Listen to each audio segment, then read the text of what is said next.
السلام عليكم ورحمة الله وبركاته. ازيكم يا حبايبي؟ عاملين ايه؟ صلوا على النبي يا جماعة.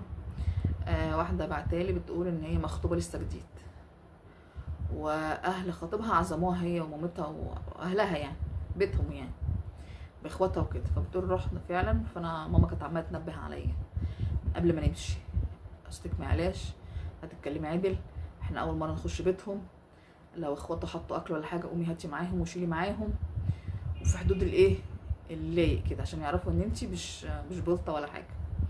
قالت لها حاضر وما تتكلميش كتير. طول ما فضلت تدش معايا لحد ما وصلنا، وانا حاضر حاضر حاضر. فبالفعل رحنا، قابلونا كويس جدا. اول ما رحنا حطوا لنا عصير. بعديها بشويه حطوا الغدا، وهما بيجيبوا الغدا راحت اخته بتقول لي: وانت عامله دي نفسك ضيفه؟ قومي قومي تعالي هاتي معانا.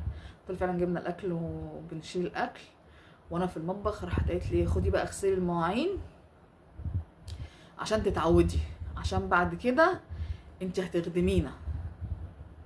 قلت بصيت لها كده، قالت: لا انا مش بهزر، انا بكلمك بجد. اغسلي المواعين وتعودي ان انت انا بشيل معاكي واحط معاكي بس كده عشان اهلك ولسه انت جديده، لكن لما تتجوزي وتيجي البيت مفيش الكلام ده يا ماما، انت جايبينك عشان تخدمينا وعشان تعرفي من اولها وتعرفي انت هتعملي ايه. اغسلي المواعين كلها وروقي المطبخ وظبطي الدنيا.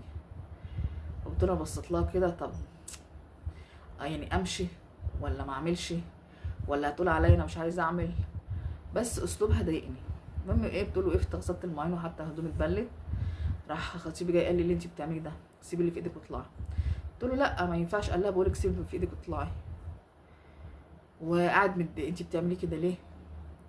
اخواتي هم اللي يعملوا، اديكي بهدلتي هدومك هتمشي ازاي؟ قلت له كان زعلان صراحه عليا، بس الكلام عمال يزن في وداني.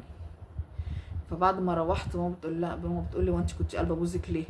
انا مش قلت لك تضحكي وتكلمي وتهزري ما تبقيش بومه كده، عشان يعرفوا ان انت كويسه وانت تقعدي معاهم؟ قالت لها: يا ماما اخته قالت لي كذا كذا كذا في المطبخ. قالت لها: ما جيتش قلت لي ليه، او كنت سبتيها وطلعتي؟ قالت لي: لا ما انا خفت يحصل مشكله يقولوا عليا ان انا بنقي الكلام ولا ده ولا ده ولا ده.